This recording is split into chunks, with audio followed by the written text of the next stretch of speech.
share, ẹ bá mi share, ẹ bá mi share, ẹ bá mi share, ẹ bá mi share kó lọ díẹ̀. Ìfẹ́ pẹ́.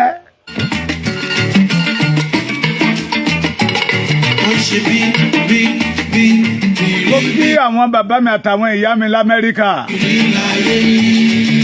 Gbogbo ojúlówó ọmọ Yorùbá l'Amẹ́ríkà.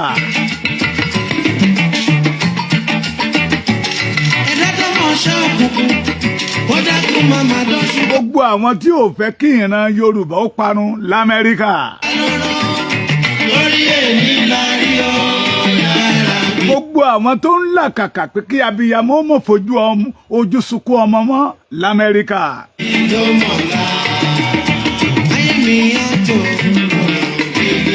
Ẹ má gbàgbé wọ́n ti bẹ̀rẹ̀ rálì wọn láti September 19 wọ́n tún jáde lénìí. Àwọn ọmọ ọkọ Yorùbá nìyẹn.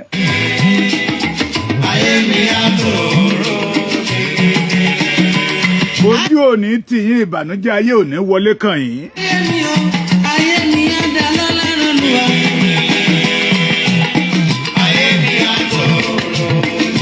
Ẹ jẹ́ ká tún náà yẹ dákó bá lè dára o. Gbogbo ọmọ Yorùbá ṣe ti dánlóòdù Yorùbá Nation Radio TV. Ẹ já dánlóòdù ẹ̀ tíátíá ni àwa la ní.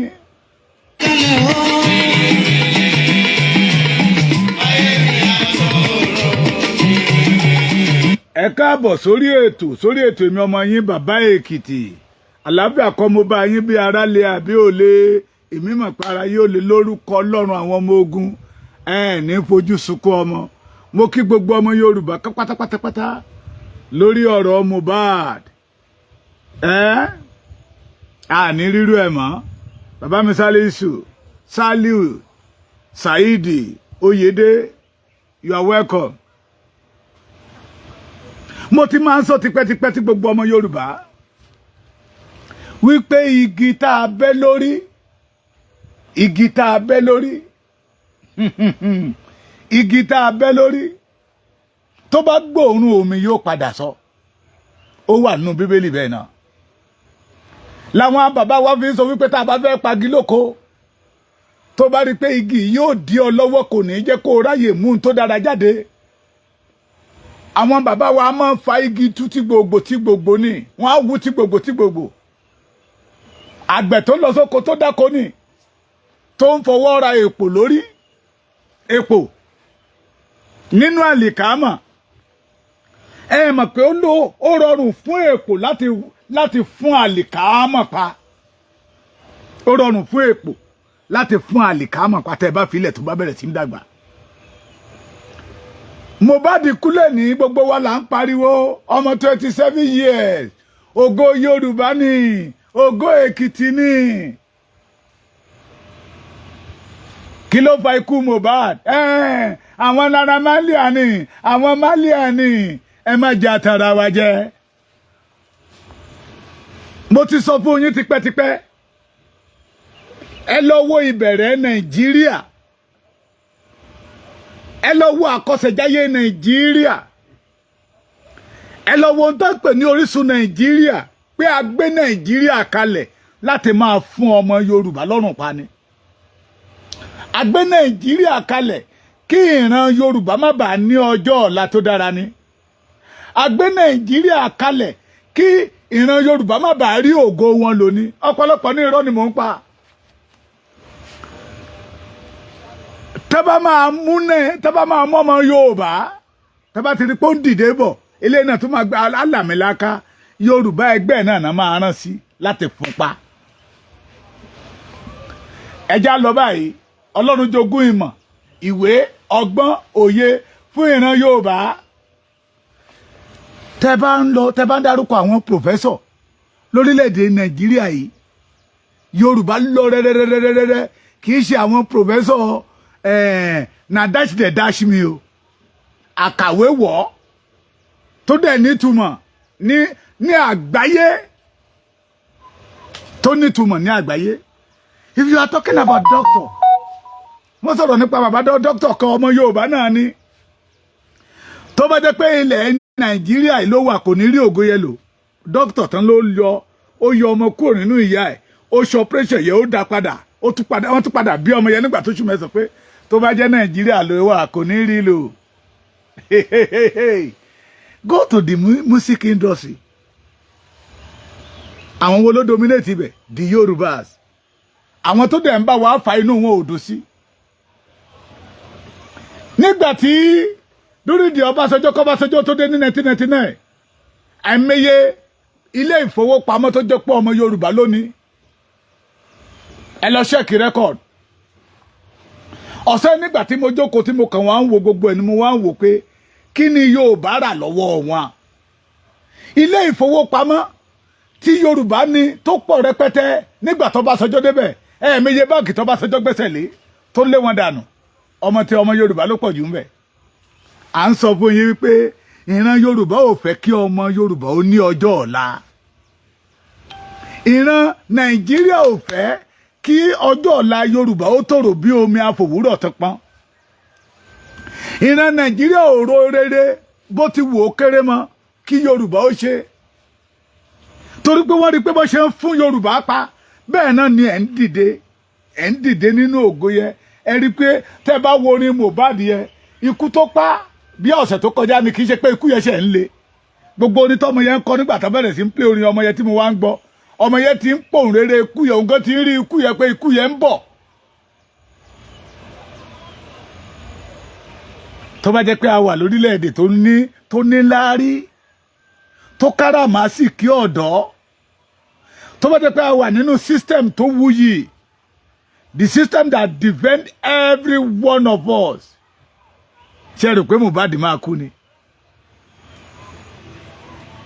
Ẹ rò bẹ́ẹ̀ ibi tẹ́yìn rò sí èmi òró lọ bẹ́ẹ̀ tí Mohbad la rí lẹ́ni àdúrà tá à ń gbà ní pé ká má tún rí mi mọ́ ṣùgbọ́n tá a bá kúrò nínú Nàìjíríà more is still coming.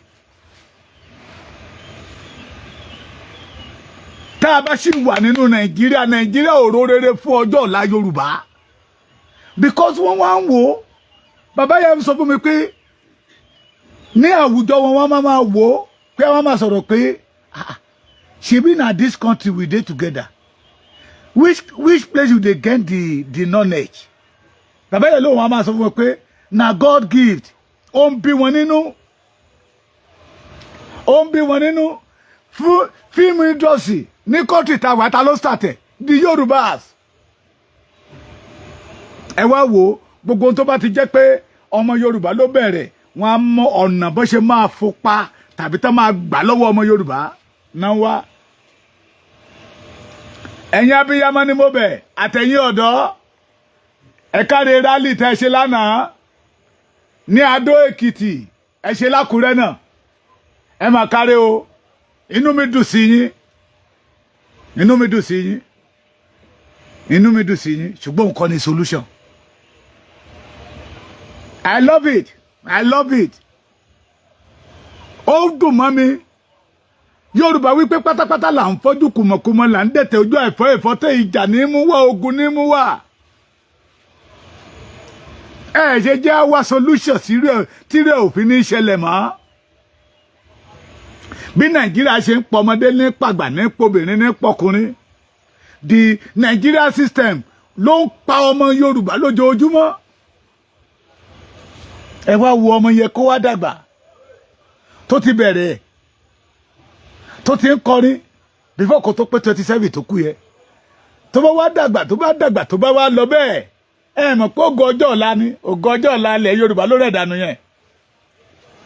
Èmi àti bàbá mi kan sọ̀rọ̀ lánàá mo ní tó bá jẹ́ orí òde òní tí Nàìjíríà ń wá gbogbo ọ̀nà láti fún Yorùbá pa ní Sẹ̀ní Adé Ebenezer commander bàbá commander Òbé wọn á ti fún wọn pa tí wọn ò ní fọhùn àtẹ̀ ti gbàgbé wọn kó wọ́n wálé ayé ṣé ẹ ti gbàgbé dangrin ni.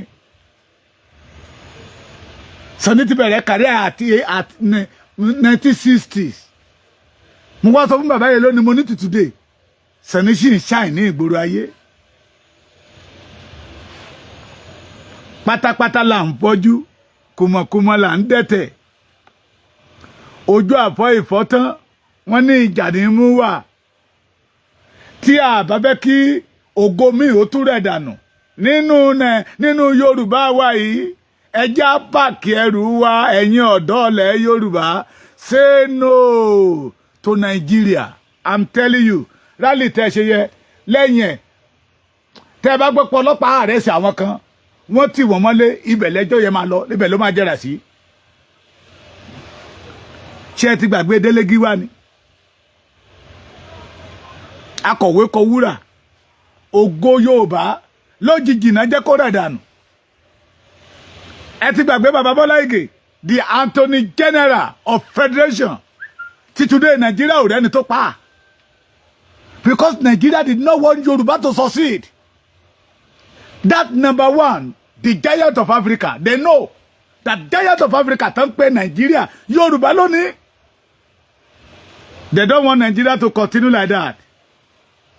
Òye ò dẹ̀ yé àwa tó kù. Tó yé bá yé wa ni, ó yẹ ká ti kára máa sì kí. Gbádùn mi. Gbádùn mi o. Tó yé bá yé wa ni, final solution ló yẹ kí gbogbo wa ó tẹ̀ bàtì. Tó bá jẹ́ pé bẹ́ẹ̀ yẹn ọ̀dọ́ ṣe jáde yẹ. Lẹ jáde pé enough is enough. Ẹ ti gbàgbé EndSARS. Ẹ jáde ìbọn ní Nigeria government ló fi pàdé yín lọ́nà. Ìbọn gidi, live bullet.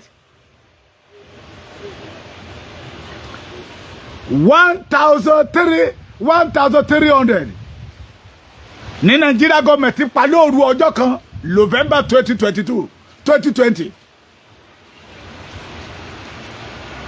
Life yìí ò jẹ́ kankan lójú Nigeria government. Those old fool that in government ń tẹ́wọ́ after ni pé owó kọ́dẹ̀ lu agbára lé yín lórí. Tí gbogbo abiyamọ pátá tí ẹ bá fẹ́ kí orú Mohbad Ògo kó tún rẹ̀ dànù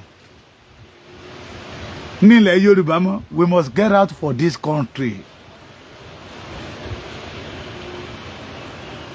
This country is not a country tí ó yẹ kọ́mọlúàbí máa gbé. Can you imagine? Orin wo lẹ ẹ̀kọ́ wo lẹ kọ́ nínú orin Naira Marley tí ń gbégbó sẹ́nu lọ́sọ̀ gangan?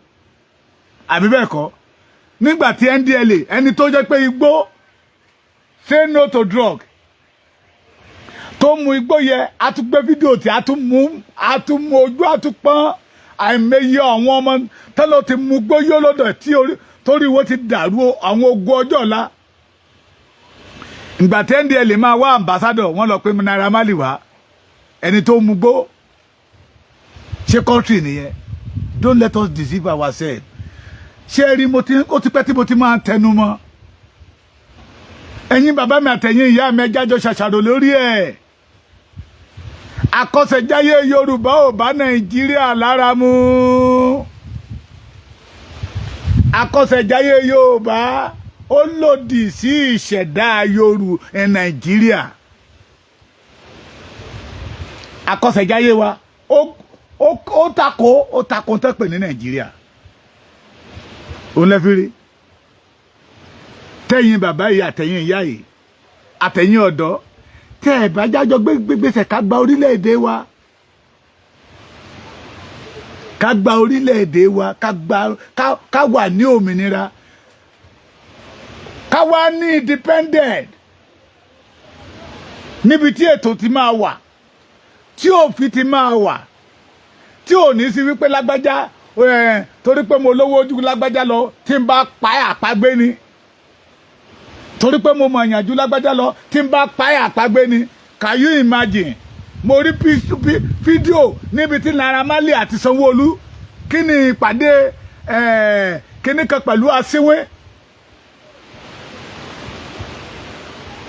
Sanwó-Olú Sam Larry in government house. So they can do undo because they have baba nísàlẹ̀. But tá bá ní government tá bá wà lórílẹ̀-èdè títí wa tí àparò kan ò ga jù kan lọ bí nǹkan bá gorí ebè yẹn a máa lẹ́bù ẹ̀ tá máa wà ikú ọ̀. Inú mi dùn majority of you in America and Canada, London, you know the system. Òun lè kú fi ké bí eku lọ́dọ̀ wọn lọ́hùn. tí ẹyẹ fi ń ké bí ẹyẹ tó fi dàbí pé àwọn gangan lọ́lọ́run dá pé Nàìjíríà ò fojú rere wo Yorùbá. Gbogbo ẹ̀yin abiyamọ, the only solution to the problem ní ká ní orílẹ̀-èdè wa. Kẹ́yìn abiyamọ tún máa pàdánù ànádà ògo míì. Ó ti pẹ́ tí mo ti sọ fún yín pé orílẹ̀-èdè tán pẹ̀lú orílẹ̀-èdè Nàìjíríà ń máa gbọ̀n ògo dànù ni. Orílẹ̀-èdè tán pẹ̀lú orílẹ̀-èdè Nàìjíríà ń máa jẹ́ kọ́mọ ológo orí ògo kó má rí ògo lónìí. Màmá mi, ẹ̀yin bàbá mi, majority of you tẹ́ wà l'Amẹ́ríkà, tẹ́ wà ní Canada, tẹ́ wà káàkiri gbogbo àgbáyé. Ẹ wá rò pé tó bá tẹ̀ jẹ́ pé orílẹ̀-èdè tán pẹ̀ ní Nàìjíríà ilẹ̀ ti wà. Ṣé ń tẹ́ ẹ nílé ní? Ṣé achievement yìí lè ní ṣe ẹ lè rí? The answer is no. The answer is capital no.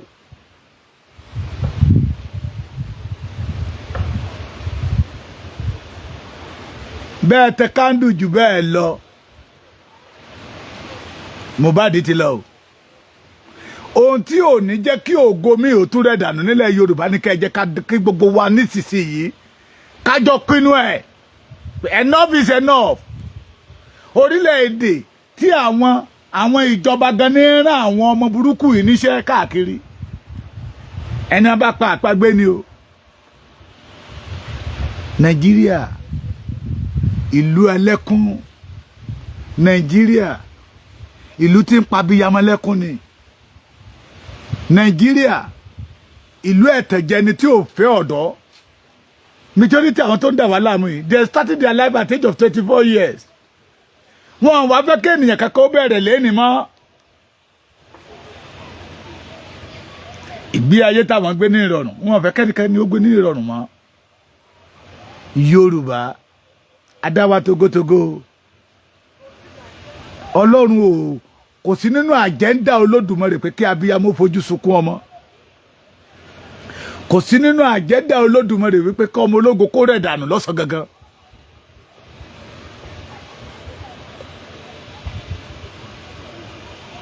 Kò sí nínú àjẹ́ndà Olódùmarè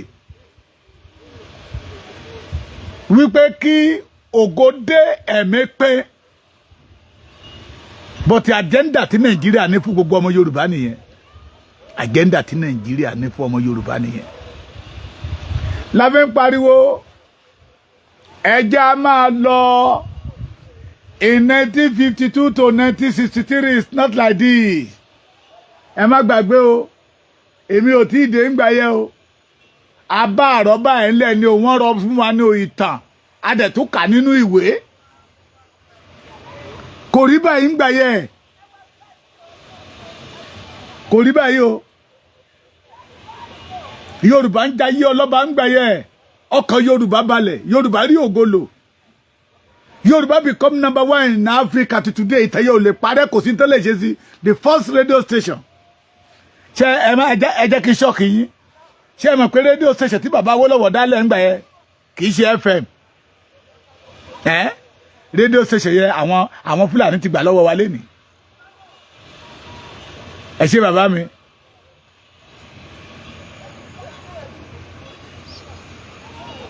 Radio station yẹn short wave ni. Bí Hausa bá wà ní Èkìtì tí mo wà lénìí, ẹ máa rí rédíò ní apá wọn. Wọ́n á máa gbọ́ rédíò tó ń ṣiṣẹ́ ní Kaduna. That is why they no fi connect ara wọn papọ̀. What belong to us? Wọ́n gbà lọ́wọ́ wa. Ẹ lọ wádìí dáadáa kẹ́ ní bàbá Èkìtì tún parọ́ kan. Rédíò tí bàbá Awólọ́wọ̀ dálẹ̀ ní around 1952 to 1963. Ẹ lọ béèrè. Kò sí Fúlàní tẹ́ máa rí lénìí. Ẹ bá rédíò kékeré lẹ́gbẹ̀ẹ́ wọn. Ẹ kàn máa gbọ́ wọ̀n. Ẹ lè gbọ́. Èmi dẹ̀ wà ń bíbà yìí. Rédíò tó ń ṣiṣẹ́ lọ́ṣun mi ò lórí ọ̀fẹ́ àti gbọ́. Wọ́n ti gba gbogbo ohun tó jẹ́ ohun tí àwọn bàbá wa fi gbogbo agbára wọn ṣe, wọ́n ti gbà á.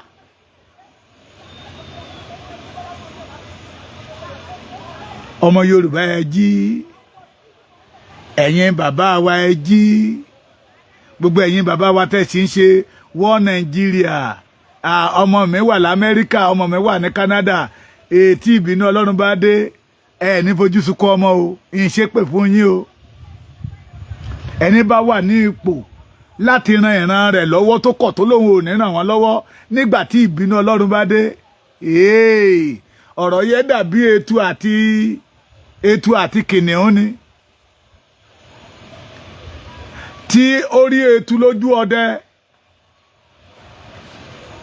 ẹran etu ó rí lójú ọdẹ etu wá sọ fún kìnìún pé kójú ọkọ tún ń lẹ̀ kí ọlọ́dẹ tó dé kìnìún wá sọ pé kí ló kàn mí pẹ̀lú títí ẹ ìwọ ló mọ ìrìnkúrìn tó rìn máa mọ́ màá ti lè wúlò fún ẹ lọ́jọ́ ọ̀la ó ní wúlò fún ara ẹ náà kó tó wúlò fún mi kìnìún lọ ọlọ́dẹ pẹ̀tù ó pẹ̀tù ó jẹ tután eegun ẹsẹ̀ etu tó ṣe ṣọṣọrọ ló fi dé tàkúté di kìnìún ṣé ẹ má gbàgbé pé eegun etu òun ló padà pa kìnìún bóyá tí kìnìún bá ti ṣe ìrànlọ́wọ́ fún etu ń jọ̀wọ́n àná ìbá má rí kó òjijì he gbogbo ẹ̀yin bàbá wa tẹ́ tó ń pariwo restructuring tẹ́ dẹ̀ mọ̀ wípé Nàìjíríà ò rọrùn fọmọ Yorùbá gbogbo yín lẹ mọ̀ pé àkọsẹ̀jáyé Yorùbá ò bá Nàìjíríà mu gbogbo yín lẹ mọ̀ pé orúkọ Nàìjíríà tí gbogbo wa dì lé orí ègún ló jẹ́ fún ìran Yorùbá ọmọ yín ti yàn ó ti yanjú èmi ò gbàdúrà o kẹ́ ẹ fojú sunkún ọmọ o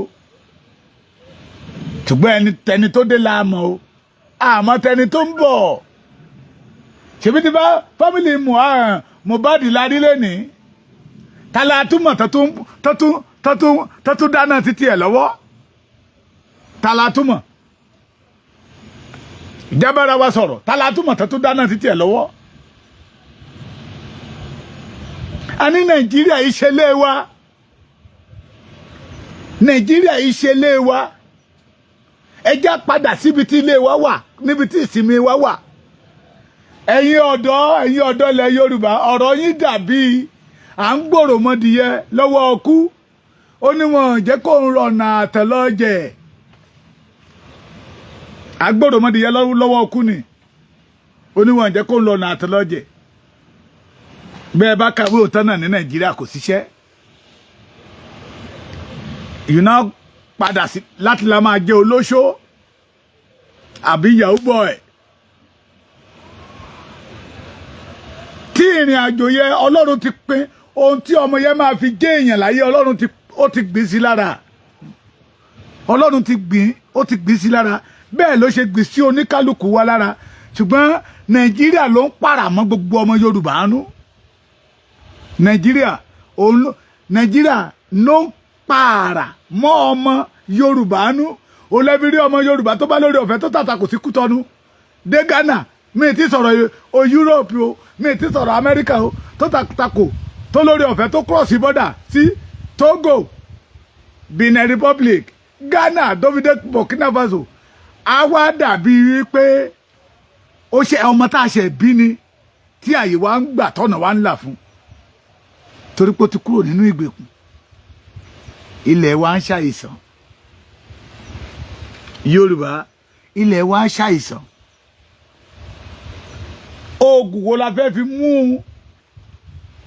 fi wó lẹ̀ wa sàn tí àwọn ọ̀dọ́ wa ò ní máa kú lójú wa mọ́ abiyamọ nìkan ló máa ní pé ikú Mohbad ò dú òun abiyamọ nìkan ló máa ní pé ohun títa lọ́lọ́run dojú kọ kò kan òun it is because we are in bondage the Yoruba we are in bondage àparò kan ga jù kan lọ ní Nàìjíríà kò dẹ̀ bá àkọjẹsẹ̀jálẹ̀ wa mú ọ̀nà wo la wá máa gbà tá fi wá máa kúrò nínú bondage ọ̀hún to say no to Nigeria ẹ̀yin abiyamọ ìyá kan bá mi sọ̀rọ̀ ẹ wo ọmọ 27 years ló dẹ̀ bú sẹ́kún mi ò mọ ìyá ẹ̀ mi ò mọ bàbá ẹ̀ o mi ò fẹ́ mọ okú tó pa o mo já mọ̀ pé Nàìjíríà ló pa ẹ̀dẹ̀ mọ̀ pé Nàìjíríà ló pa ẹ̀dẹ̀ já gbégbèsè tá ti máa kúrò nínú ìgbèkùn tí gbogbo wa ò fi ní kú sínú ogun Nàìjíríà We have the opportunity to live. Ọmọ Yorùbá ní pé bí iná bá kú àfẹ́rú bojú. Ògo kan ti lọ nínú family wọn. Ògo kan ti ṣí lọ ní ìlú Ìkẹrẹ́. Kò sí bó ṣe máa ṣe tó bá dàgbà tó gbọ́dọ̀ ògbó tán. A rántí pé Ìkẹrẹ́ ló ń ti jáde. A rántí pé Ìkẹrẹ́ ló ń ti jáde. Àwa bẹ̀lẹ̀ bàbá ẹ̀ wò. Mi fẹ́ dárúkọ àwọn nígbà tán lámìlaka tán wọ́n padà lọlé pé òun náà fẹ́ ní ilé nílùú abínibí òun ní orísun tóun ti jáde ògo yẹn ti ṣí lọ. Yorùbá ní pé bọ́lódé ò bá sílé ọmọ ẹni ní wọlédé ní ṣe bá àwọn ọmọ tó bá wọlédé wà náà palẹ́yọ kọ̀ọ̀kan yìí. Let us forget about Naira Marley ló pa. Let us forget about kìnìkan Sam Larry. The system that Nigeria is using is killing Yoruba one by one. Ṣé kò pa Bọ́lá Ìgè ni? System ṣé kò pa Abíọ́lá fún ara ẹ̀? Ṣé system ò pa Délégiwá? Ṣé system kò níbi tẹ́ ti máa mọ̀ wípé this country is not our home. Ní ìgbà kan that is 83 yes 83 election. Tí ológun gbàjọba àwọn gómìnà títí wa tó ṣe tó dára Alhaji Lateef Jakande Bísí Ọ̀nàbánjọ Bọ́lá Ìgè Adékúnlé Ajáṣin Bruce Ali tí wọ́n perform excellent. They introduce free education free health tó dẹ̀ maintain ẹ̀ lọ tí bàbá Awólọ́wọ̀ ti bẹ̀rẹ̀ láti gbà ẹ̀ lọ wọ́n dẹ̀ maintain ẹ̀ lọ wọ́n supply àwọn àgbẹ̀ ní àwọn oògùn tí ó máa mú kòkó ní èso dáadáa. Wọ́n supply àwọn àgbẹ̀ àwọn tíṣà ní oúnjẹ mọ́rẹ́tì àwọn olùkọ́ wa ń gbà yẹn lọ́hùn ráìsì ní ẹ̀wà ní òróró kéèkì fọ́kànnà ni wọ́n supply wọn ìgbà yẹn iṣẹ́ tíṣà ń wo everybody láti ṣe. Nígbà tí Buhari máa mú wọn tí Buhari máa arrest wọn ó arrest àwọn títí wa ó kó wọn sí underground cell nínú òkùnkùn. Underground cell nínú òkùnkùn. Ẹ má gbàgbé o nínú sẹ́ẹ̀lì yẹn ni bàbá wa former governor of Ogun State Ọlábísí Ọ̀nàbánjọ nínú sẹ́ẹ̀lì yẹn ló kú sí. Nínú sẹ́ẹ̀lì ọ̀hún lójú bàbá wa Bọ́lá Ìgè ò ti rí náà dáadáa àti bàbá Alhaji Lateef Jakande àwọn tó pàfọ́ọ̀mù ni o. But lọ́dọ̀ wọn gbogbo all the 70 states lọ́dọ̀ wọn gbà yẹn ní àbí 60 states tó wà ní north ó fún wọn ní house arrest. They have access to their wife, the children, the friend. House arrest ló fún wọn. Ẹ wà nínú house arrest torí pé àwọn that game again ní Buhari tún padà wá tó tún wá ń lò fún wa again. Ọ̀rọ̀ Yorùbá wá dàbí pé ìyà ti bá wa lára mu. Let us find a solution to the problem of Yorubas. The final solution is to leave this country. We did not belong. Ká bọ́ aṣọ Nàìjíríà yẹ kó lọ́rùn wa. Mo ti sọ tipẹ́tipẹ́. Nǹkan kan náà máa lò tó bá fẹ́ succeed. Lọ́wọ́ gbogbo rẹ́kọ̀dù bí àwọn ará bíbá ṣe ń ba ayé Yorùbá jẹ́. Yorùbá ẹgbẹ́ wọn náà lò wọ́n ànígbá front. Yorùbá ẹgbẹ́ wọn náà máa tẹ̀síwájú. Ẹ̀yin bàbá mi àtẹ̀yin ìyá mi, we did not belong to this country. Tí a bá tún fẹ́ kọ́ ọmọ ológo mi ò rẹ̀ dànù. We did not belong to this country. Ẹ ti gbàgbé ikú bàbá Tẹ́ní. Ọmọ ọba ni mí. He's from Ekiti here again. Ìpakúpa nípa bàbá ẹ̀. That is Nigeria for you. Orílẹ̀-èdè tí ò ná ní ọjọ́ ọ̀la àwọn ọ̀dọ́. Kí dẹ́ ṣe pé wọ́n ná ní ọjọ́ ọ̀la ọ̀dọ́, wọ́n ná ní ọjọ́ ọ̀la Yorùbá, wọ́n ná ní ọjọ́ ọ̀la tọ̀dọ̀ wọn lọ. The only way tí abiyamọ ilẹ̀ Yorùbá ò fi ní sọkún mọ́.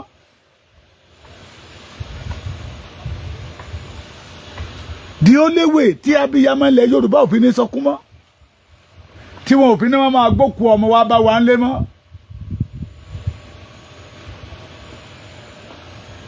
òun náà ní ká kúrò lórílẹ̀-èdè tá a wà yìí. nígbà ayé Fáyẹmí gbogbo yín lẹ gbọ́ ń gbà yẹn lọ́hùn. ó ń kọjá lọ ní ìlú kan tó pè ní Ọ̀yọ́ Èkìtì ń bí báyìí. ìyàwó ẹ̀ ni ìyàwó ẹ̀ ló ń kọjá lọ. àwọn ọmọ yẹn àwọn ọmọ yunifásitì wọn à rí omi wọn à rí iná ni for past bíyà 3 months or 6 months. inú wa ti dùn ìyá gómìnà ló kọjá yìí. Bísí Fáyẹmí ó dẹ̀ fárígá mọ́ wọn lọ́wọ́. wọ́n pa student méjì lọ́jọ́ yẹn kò sí kankan tó ṣẹlẹ̀. That is the Nigeria for you. That is Nigeria for you. lẹ́nu ọjọ́ mẹ́ta yìí ọmọ kan ti lecture ọbọ̀ àwọn tó kó wọlé òkú ẹ̀ náà balẹ̀ wọ́n tẹ̀ tí sí òkú ẹ̀ òórùn ẹ̀ ní ó jẹ́ káwọn aládùúgbò kó sinmi kí ló wà ń bíbá nígbà tó máa rí wọ́n rí pé wọ́n ti pa ọmọ yẹn ni wọ́n ọ̀tọ̀ náà yọ apá ẹ̀ ọ̀tọ̀ náà yọ. That is Nigeria for you. System tí Nigeria ń operate system tó máa pa ọjọ́ ọ̀la Yorùbá díẹ̀ system tí ò ní jẹ́ kí Yorùbá ó rí ọjọ́ ọ̀la tó dára ni. So ẹ jẹ́ á ṣe final solution ká kúrò nínú gbogbo rọ̀tọ̀rọ̀tọ̀tọ̀ táwa yìí. Must be your welcome. ẹ má jà máa gé igi lórí mọ́ tá a bá tún gé ó tún máa sọ. Remember EndSARS 1,300 youth ní Sanwó-Olú pa nípakúpa tó deny later wá sọ pé òun fẹ́ ṣe mass burial fún wọn bí ó ti sí wọ́n sí ó dẹ̀ lọ́mọ títí ẹ̀. Because we did not belong to this country. Orin kan tí orin ní àbọ̀rọ̀ ọ̀rọ̀ Ọlọ́run ni ó ní àwa yóò ṣe máa kọrin Olúwa ní ilẹ̀ àjòjì. Yorùbá ń kọrin Olúwa ní ilẹ̀ àjòjì ní ohun gbogbo tó ṣubú tọ̀ wá ibi ń ṣubú tọ̀ wá. Wọ́n wá ṣòṣe wá to the extent wọ́n kó làákàyè wa lọ. Mo thank you Ìyábọ̀ Òjó thank you ó gbé ìgbésẹ̀ kan that I love. Wọ́n pe boy kan ní DJ Smart bí tí ò bá jẹ́ tí Ìyábọ̀ Òjó ò bá jẹ́ ẹni tó ní ọpọlọ gbogbo tọ́mọ yẹn ń sọ kò lè understand ẹ̀. wọ́n ti fọwọ́ kan memory ọmọ yẹn ọmọ kékeré náà ni o ọmọ tí mo wò yẹ kò tí lè pé 27 years kò tí ìyá ẹ̀ pariwo síta pé ó ti náwó lọ́dọ̀ Naira Marley náà ni and government make him as an ambassador. Tí Naira Marley bá ń lọ ó kọ́lọ́pàá sọ́tún kọ́lọ́pàá sósì ọlọ́pàá wà wájú ẹ̀. Let us find the solution. wọ́n so fọwọ́ kan memory wa tó jẹ́ pé àwọn tó fẹ́ gbà wá kúrò nínú ìgbèkùn we turn them to enemy. ṣé gbogbo tó ń ṣẹlẹ̀ ní ilẹ̀ Yorùbá lónìí ṣé kò tí ń palọ̀ fún wa ni pé lóòótọ́ we are in wrong place. orúkọ a máa ń roni lóòótọ́ orí ilẹ̀ bàbá wa láwà lóòótọ́ orí ilẹ̀ bàbá wa láwà gbọ́ mi bí ṣùgbọ́n orúkọ àjòjì tá à ń jẹ́ ó ń dìyà jẹ wá. májẹ̀mú burúkú tí àwọn bàbá wa kí wọ́bọ̀ ń jọ àná májẹ̀mú Nàìjíríà ó ń dìyà jẹ wá. Brother kan now he was in Canada now kò tí ẹ fẹ́ máa gbọ́ kẹ́pọ̀ ẹ má pò lọ́mọ Nàìjíríà o. Ó bá mi sọ̀rọ̀ pé ìjọ́ tóun ti bó ó ní bó ṣe wà ní Canada yẹn gbà mí ò máa renew passport òun. Ó ní ìjọ́ tóun ti fa passport Nàìjíríà ya tóun reject Nàìjíríà totally pé I'm not belong to this country. Ó ní bro ayé òun dẹ̀ change ayé ọmọ ọmọ change ayé ìyàwó ń change. Ó lóun ò lè tàn yín tó bá wálé kó lo Nigeria passport ó ní Nigeria passport ó ní ó fi àpò òun ò ní padà sínú ìpọ́jú.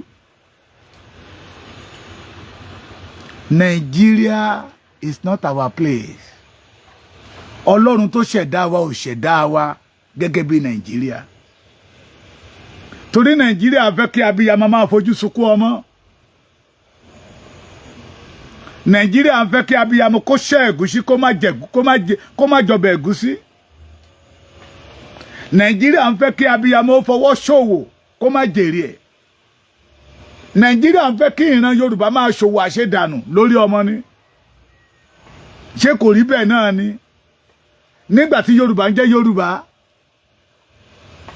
tọmọ yín bá ti kàwé tó jáde ẹ̀rín lẹ̀ máa rìn. Màmá kan tún pè mí lénìí. Olóhùn àwọn làwọn jẹ́ second batch, second set free education. Ó wá ní bàbá Èkìtì, ṣé orúkọ bẹ́ẹ̀ tún lè padà wá sílẹ̀ Yorùbá? Ṣé ó lè ṣẹlẹ̀ sá? Mo ní ó lè ṣẹlẹ̀ mà tá a bá gba orílẹ̀-èdè wa tá a kúrò nínú ìgbèkùn Nàìjíríà yìí. Nínú ìgbèkùn Nàìjíríà yìí tí Yorùbá bá sì wà nínú Nàìjíríà, mọ́ Mohbad sì máa kú. Àwọn tó yẹ kó dúró gẹ́gẹ́ bí ọjọ́ ọ̀la fún ilẹ̀ Yorùbá, because they did not want Nigeria to succeed, because they did not want Nigeria to have peace, Yorùbá to have peace. Torí ẹ̀ náà fi ń fi ọ̀bẹ tó dẹ̀ ń lò spiritual ọ̀bẹ ni, kì í ṣe ọ̀bẹ tí ẹ̀ ń fojú rí. Ẹ̀yin àgbààgbà ilẹ̀ Yorùbá, ẹ̀yin ọ̀dọ́, mo sọ pé inú mi dùn bẹ́ẹ̀ ṣe jáde látàná. It's good, but the solution is to get out for this country. Let us support it and say no to Nigeria. Tẹ́yìn tẹ́ jáde lánàá tẹ́ bá lórí ọ̀fẹ́, tọ́lọ́run jù yín sí Canada, tó jù yín sí London, tó jù yín sí America, you will know that we must àgbẹ̀dọ̀ ni, àgbẹ̀dọ̀ kúrò nínú orílẹ̀-èdè tá à ń pera wa ní Nàìjíríà yìí. Pé orílẹ̀-èdè Nàìjíríà ẹ̀gún ló jẹ́ fún ayé títí wa. Bígbà tẹ́nìyàn bá mọ̀ọ́mọ̀ fi ara rẹ̀ sọ̀fà sínú ẹ̀gún, bẹ́ẹ̀ lórí Nàìjíríà ṣe jẹ́. Bígbà tí ọmọ Ísírẹ́lì wà nínú ìgbèkùn Egypt, ìgbé ayé bẹ́ẹ̀ ni Yorùbá ń gbé. Tí wá tẹ̀ tí wá burú ju ti Ísírẹ́lì lọ. Ísírẹ́lì fẹsẹ̀ ara wọn rìn lọ sí Egypt ni, but ilẹ̀ bàbá wa tí àwọn bàbá wa jogún lọ́wọ́ Olódùmarè, tọ́lọ́run ọba mi fi fún wọn, táwa wa jogún lọ́wọ́ àwọn bàbá wa, inú ẹ̀ làwa ti ń gbègbè ayé ẹrú. Láti ń gbègbè ayé ẹrú. Mo lọ bí kọ́lẹ́ ni mo fẹ́ ṣe fídíò mẹ́wọ́n ní àwọn ọlọ́pàá wa mẹ́rin, no, I will break your camera, will break your phone. Torí pé wọ́n mọ̀ pé nǹkan tí ó ń da. Bẹ́ẹ̀ wá wo ohun tó ṣẹlẹ̀ nílẹ̀ Yorùbá o. Tá wí táwọn kan náà sì ń sọ wọ́n Nàìjíríà ní. Ohun gbogbo tọ́lọ́run ọba mi fi jí kí wa ló náà fi ń pọ́n wa lójú. Wọ́n Nàìjíríà náà ní. Mi ò rí irú ẹ̀ rí. Orílẹ̀-èdè ni mo ti rí ọmọ aláṣọ tí ń wọ àkísà. Wọ́n Nàìjíríà náà ní. Ṣé kò yẹ kí iye wa ti ṣí? Ọ̀dọ́, ẹ̀yin ọ̀dọ́, mo máa ń pariwo fún yín dáadáa. Ọjọ́ alẹ́ àwọn bàbá yìí náà wà. Ọjọ́ alẹ́ wọn fi ń bòwúrọ̀ yín jẹ́. Kí gbogbo ọmọ Yorùbá, gbogbo Èkìtì pátápátá, gbogbo abiyamọ Èkìtì lọ́kùnrin lóbìnrin ni àtẹ̀yin ọ̀dọ́, ká ní òkè afẹ́fọjọ́ méje máa sunkún Mohbad, kò padà wá sáyé mọ́. Kò lè padà wá sí ayé mọ́. Ṣé ló yẹ ká bẹ́gi dínà ohun tí irú òtún ní fi ṣẹlẹ̀ láyìíká wa mọ́? That is what Baba Akíntóyè àná olóyè Sunday Igboho sọ. Gbogbo èyí tẹ́ bá ń gbọ́ interview olóyè Igboho ń gbà yẹn lọ́hùn. Ara tó ń sọ lélẹ́yìí. Wọ́n ń pa wá bí ẹni pẹran lórí ilẹ̀-èdè wa, lórí ilẹ̀ bàbá wa. Ọmọ Yorùbá ò lè rìn bó ṣe wù lórí ilẹ̀ bàbá wa in 70s. Orúbi tí mo wà yìí, àpáta ló wà lẹ́yìn mi tẹ́ ń wò yìí, tẹ́ bá ti kó ló bí ọ̀gẹ̀dẹ̀ yìí, àpáta lẹ̀ ń wò yìí lọ́sọ̀. Orí àpáta a máa ń tẹ́ iní sí tá a máa sùn síbẹ̀ mọ́jú. Ọ̀pọ̀lọpọ̀ nínú wa nígbà tá a bá là ń ṣeré òṣùpá, ibi tá a ti ṣeré òṣùpá ẹ̀bẹ̀ lórun máa mú wa lọ sí nígbà tá a bá jẹun tó. Tí ò dẹ̀ ní sí pé ẹ gbà wá o, a ti gbọ́ ọmọ yín lọ o, Fúlàní ti kó wọn lẹ́rú lọ, kò tí ò sí tó jọ ń gbà yẹn lọ́hùn. Àwọn bàbá wa lọ́nà oko tó bá kó ọsàn lẹ̀ wọ́n lè já ewé kókò báyìí wọ́n á fi òkúta bíi 3 wọ́n á fi lé lórí ẹni tó bá ń lọ ti mọ̀ pé kọ́bọ̀ 3 ni ọsàn ẹyọ kan á dẹ̀ mú ọsàn tó fẹ́ mú iye tó mú yà á sọ owó ẹ̀ sínú ọ̀gẹ̀dẹ̀ yẹn bó jẹ́ ọjọ́ 3 ọjọ́ 4 ọjọ́ 5 lẹ́ni tó ní ọsàn tó débẹ̀ á bá owó yẹn bẹ̀ tí ò sí tó máa ṣe but memory Nàìjíríà ti wọnú agbárí wa lónìí memory Nàìjíríà wọ́n ti gba memory ọmọlúàbí wọ́n ti gba yọ nínú brain wa wọ́n ti gba memory ọmọlúàbí wọ́n ti gba yọ nínú brain wa wọ́n wá gbé memory Nàìjíríà wọlé bó bá lọ tọ̀ bó bá tilẹ̀kùn you are in trouble you are in trouble ẹ̀yin ọ̀dọ́ ẹ̀dẹ̀ tí ń pariwo wọ́n Nàìjíríà it's better for us to say no to killer country orílẹ̀-èdè tí ń pa náà ògo we did not belong to Nigeria we did not belong to Nigeria lọ́mọdé wa lágbà wa ẹja fúnra ọmọ Yorùbá lọ́mọdé wa lágbà wa nílẹ̀ Yorùbá ẹja fúnra ó ní ẹ lọ gbọ́ gbogbo interview olóyè sí Sunday Igboho ṣé ohun tó ọmọkùnrin yẹn sọ ṣé kò tí ń ṣe mọ́ alára báyìí ṣé ohun tí bàbá Akíntóyè ń sọ ṣé kò tí ń ṣe mọ́ wa lára báyìí ó ti ń ṣe àwa la máa sọ wípé àgbàrá tó sọ pé òun ò nílé wòye àwa onílé là ní gbà fún ẹja tú ẹrù wádìí mo bẹ̀ yín ni o mo bẹ̀ yín ni a ní fojú sunkún ọmọ mọ́ a ní fojú sunkún ọmọ mọ́ àwọn ìwé wa ò ní kú lójú wa mọ́ a ní faragbàrò ẹ̀ ogun orélé kò délé orúkọ kò dóko wọn ní máa pa àwọn ọmọ wa torí ògo wọn torí ẹ̀bùn tọ́lọ́rọ̀ ọba mi fún wọn ọwọ́ wa ló wà o àwọn nǹkan mi wà tí ò nílò àdúrà tó jẹ́ pé ìgbésẹ̀ lájọ máa gbé àwọn nǹkan mi wà tí ò nílò àdúrà tó jẹ́ pé a máa jókòó àjọ máa rò ní ọ̀nà àbáyọ fún ìran Yorùbá kó nínú gbogbo ilé tá a bára wa yìí òun náà ní pé ká ṣe bye bye to Nigeria God bless you ẹ ṣé gan.